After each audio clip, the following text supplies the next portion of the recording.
Usually, pag sinabi nating paghahandog, pagdededicate ng ating sarili sa Diyos, ito ay madalas nating i-associate lamang para sa mga nagpapari at nagmamadre.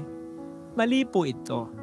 Sapagkat lahat tayo ay ina-expect ng Diyos na maghahandog, magdededicate ng ating sarili sa Kanya.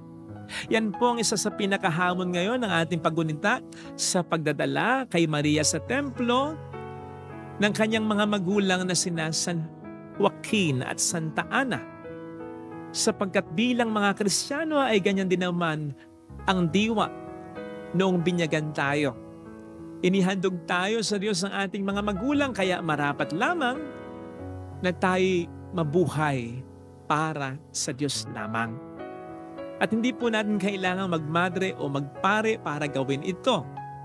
Sa katunayan, kahit kaming mga pare o madre, ay po pwedeng sumablay sa ganitong aspeto. Inasmuch as ang tunay na pagdedicate o paghandog sa Diyos ng sarili ay hindi sa panlabas lamang, kundi sa tunay na pagbibigay sa Diyos ng ating buhay. Siguro po, while speaking, naisip nyo na po na i-dedicate nyo naman ang inyong sarili sa Diyos. Sapagkat kayo nagsisimba naman, at least tuwing linggo, nagdadasal naman kayo, wala naman kayong inaargabyadong tao, nagpapakabuti naman